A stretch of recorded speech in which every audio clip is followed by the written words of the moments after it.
नमस्कार, मैं जूली तिवारी हर समय आपके साथ न्यूज चैनल में आपका स्वागत है।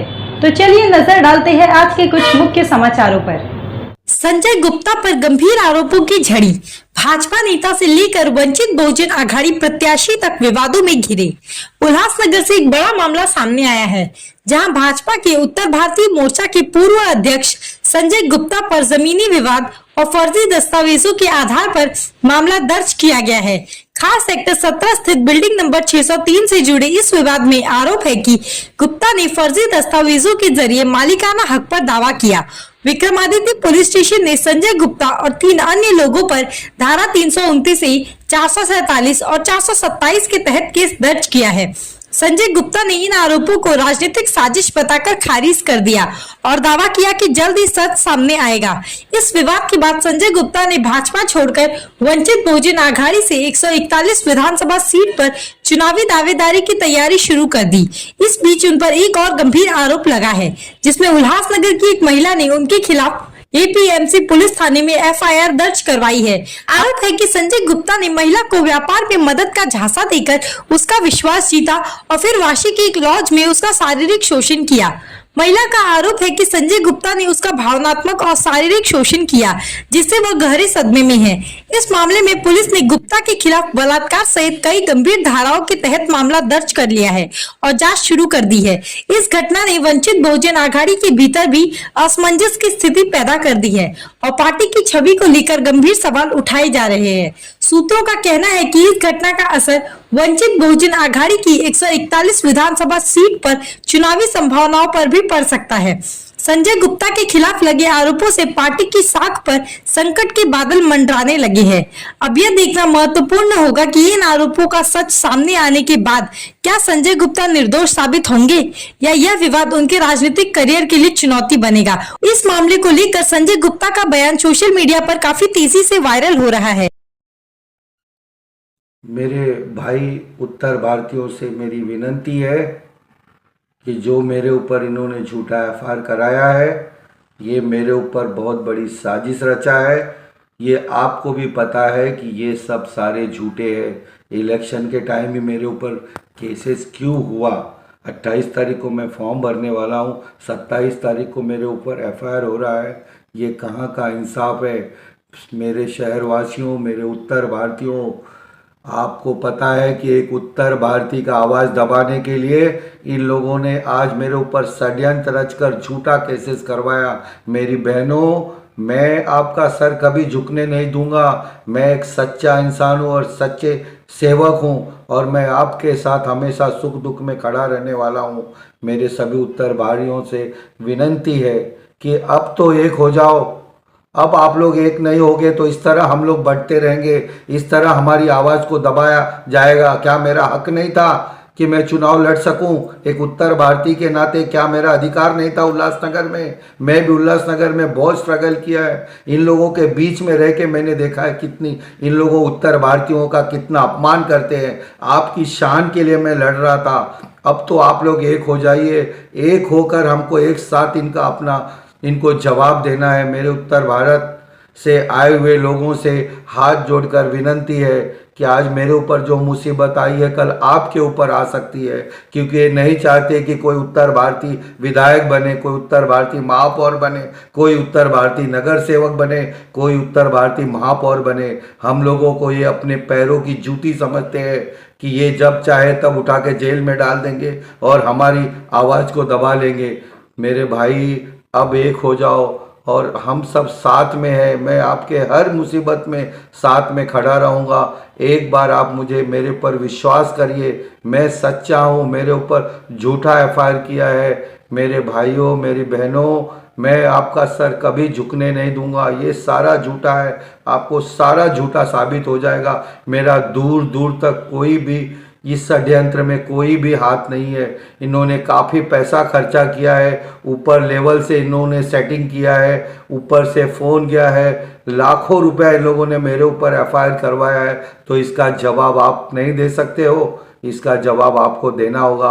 आज मैं फंसा हूँ, कल आप भी फंसोगे, क्योंकि ये बंगले का इस परंपरा रही है कि जो भी उनका आवाज़ नहीं सुनेगा, जो उनके साथ खड़ा नहीं रहेगा, उसको ये झूठा केस में फंसा देंगे और अपने बंगले पे ज़बरदस्ती उसको नौकर बना के रखेंगे, हम लोगों को दबा के रखेंगे। ये बंगले की परंपरा रही है, क्योंकि ये इनकी राजनीतिक कैरियर ख़त्म होने वाली थी। ये समझ रहे थे कि मेरा उल्लासनगर में जो हमने करप्शन किया था, कहीं न कहीं वो करप्शन का उजागर हो जाएगा और हमारा करप्शन बंद हो जाएगा। इसीलिए ये लोग ने आज एक उत्तर भारतीयों का आवाज़ दबाने का कोशिश किया है। मेरे उत्तर भारतीय, मेरा साथ दो, मेरे साथ खड़े रहो, मेरे साथ खड़े होके आप मेरी आवाज़ बनो, कहीं ना कहीं मुझे टूटने मत दो। मैं आपके लिए लड़ रहा था, आपकी शान के लिए लड़ रहा था, आपकी मर्यादा के लिए लड़ रहा था, तो आप भी मेरे साथ खड़ा रहिए, क्योंकि ये लोग मेरे ऊपर झूठा आरोप लगाए हैं। मेहरबानी करिए, आप लोग सब साथ में आइए और जिन्होंने जो मेरे ऊपर झूठा केसेस किया है उसका जवाब हर उत्तर भारतीय को देना चाहिए। आज मेरे साथ हुआ है, कल आपके साथ होगा, परसों किसी और के साथ होगा। क्या यही 40 साल 50 साल क्या यही उल्लासनगर पे राज कर सकते? कोई उत्तर भारतीय का हक नहीं है कि उल्लासनगर में विधायक बन सके? कोई महाराष्ट्रियन का हक नहीं है कि उल्लासनगर में विधायक बन सके? कोई और भी अदर कास्ट भी उल्लासनगर में विधायक बन सके? क्योंकि मैं इनका 50 साल का रिकॉर्ड तोड़ने वाला था और एक सब लोगों को लग रहा था कि आज अगर एक उत्तर भारतीय विधायक बन सकता है तो कल मैं भी बन सकता हूं। लेकिन ये लोगों ने षड्यंत्र रच के मुझे जेल भेजने की पूरी साजिश रची है। ये साजिश का जवाब आपको देना होगा। मेरे उत्तर भारतीय, मैं आपके हाथ जोड़कर विनती करता हूं, मेरी माताओं, मेरी बहनों, आपका भाई निर्दोष है। मैं कोई भी कसूर नहीं है मेरा, मेरी आवाज़ को दबाया जा रहा है, मुझे कहीं ना कहीं बहुत टॉर्चर किया जा रहा है। पहले ये लोगों ने मुझे पैसे का ऑफर दिया, करोड़ों रुपया देता हूँ मत लड़ो, मैं नहीं माना। फिर मुझे दबाया गया, गुंडों से मुझे धमकी दिलाया गया, उस पर भी जब मैं नहीं रुका तब ये लोगों ने अपना जो मेरा हक दबाने के लिए, आपका हक दबाने के लिए मुझे पुलिस का सहारा लिया, किसी औरत का सहारा लेकर मेरे ऊपर झूठा षड्यंत्र रचा है। और मैं उस औरत को दूर दूर तक नहीं जाता हूँ, जानता हूँ, मैं माता रानी की कसम खाता हूँ कि मैं उस औरत को पहचानता नहीं हूँ। मेरे सामने भी आ जाएगी तो मैं उसको नहीं पहचान पाऊंगा। लेकिन इन लोगों ने उस औरत को लाके मेरे ऊपर झूठा केसेस किया है। 8 अगस्त को पूरा पूरा दिन का मेरे पास ट्रैक रिकॉर्ड है कि मैं कहाँ कहाँ गया था, किससे किससे मिला था। 8 अगस्त का पूरा मेरे पास गूगल मैप है, रिकॉर्ड है, सारा वीडियो फुटेज है कि मैं उस टाइम उल्लासनगर में था, कहाँ कहाँ मैंने मीटिंग लिया था। लेकिन इन लोगों ने सारे दांव ताक पे रख कर, सारे कानून को दांव पे तक कर इन्होंने एक उत्तर भारतीय को आवाज़ दबाने के लिए मेरे ऊपर झूठा केस लगाया है। इसका जवाब हर एक उत्तर भारतीय को देना होगा।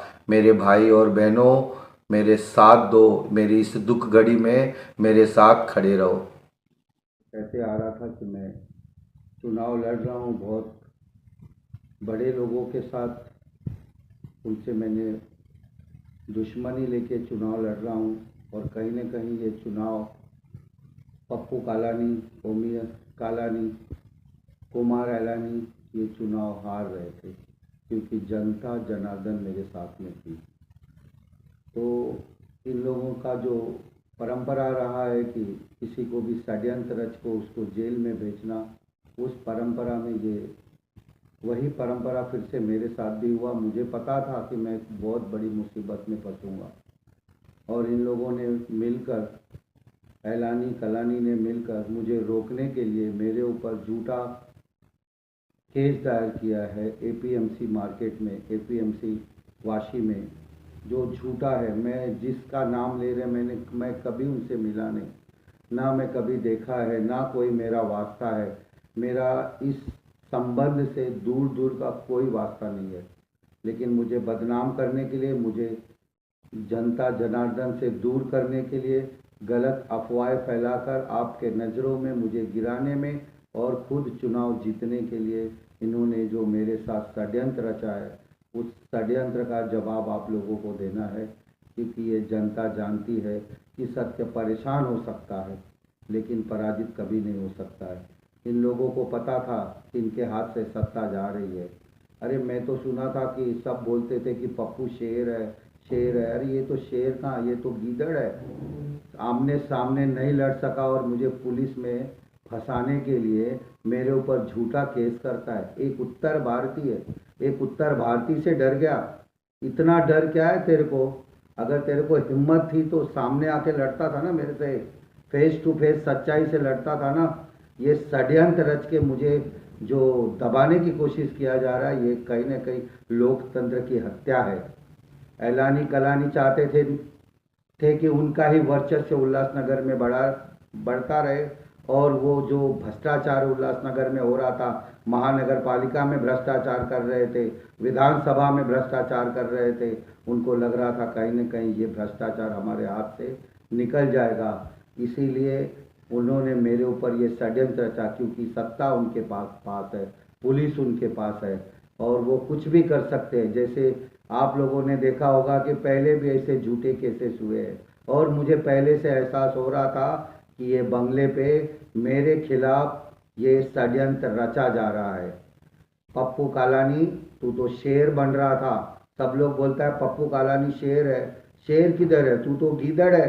सामने एक उत्तर भारतीय से नहीं लड़ सक रहा है, फेस टू फेस लड़ नहीं सक रहा है, और ये सब झूठे षड्यंत्र रच के मुझे फंसाने की कोशिश कर रहा है। उसका जनता आपको जवाब देगी। मैं सच्चा हूँ और मैं सच्चाई के साथ उल्लासनगर शहरवासियों के साथ इन्होंने जो धोखा किया है, सारे शहरवासियों के साथ इन्होंने जो धोखा किया है, जो गुंडा राज उल्लासनगर में था, उनको लग रहा था कहीं ना कहीं ये गुंडा राज खत्म हो जाएगा। ये गुंडा करके गुंडे लोगों से मुझे दबाने की कोशिश किया। जब उससे मैं नहीं दबा तो इनके हाथ में सत्ता थी। इन लोगों ने मिलकर मेरी आवाज़ दबाने की कोशिश कर रहे ताकि मैं चुनाव में नहीं खड़ा हो सकूं। मेरे भाइयों, मेरी बहनों, मैं बेकसूर हूं। मैं कोई गलत काम नहीं करूंगा जिससे आपका सर झुक जावे, मेरी बहनों का सर झुक जावे। आपका भाई आज भी सच्चाई के साथ लड़ रहा है और सच्चाई के सामने मैं जनता के सामने निर्दोष साबित होऊंगा। मेरे ऊपर जितने भी झूठे आरोप लगे हैं, ये सब बंगले का षड्यंत्र है। ये कहीं ना कहीं ये डर गया है। वो पप्पू कालानी अपने बेटे को विधायक बनाना चाहता था, इसलिए वो पुत्र मोह में वो अंधा हो चुका है, क्योंकि उसको पता था कि ये जिस दिन ये विधानसभा चुनाव हार जाएगा, उसका सारा राजनीतिक कैरियर खत्म हो जाएगा। इसीलिए इन लोगों ने मेरे ऊपर झूठा आरोप लगाकर मुझे जेल में डालने की कोशिश कर रहे हैं। सभी शहरवासियों से अपील है, मैं सच्चा हूँ, मैं निर्दोष हूँ और मैं ये जरूर साबित। तो आज के लिए बस इतना ही। कल फिर मिलेंगे इसी समय इसी चैनल पर। तब तक के लिए मुझे दीजिए इजाजत। धन्यवाद।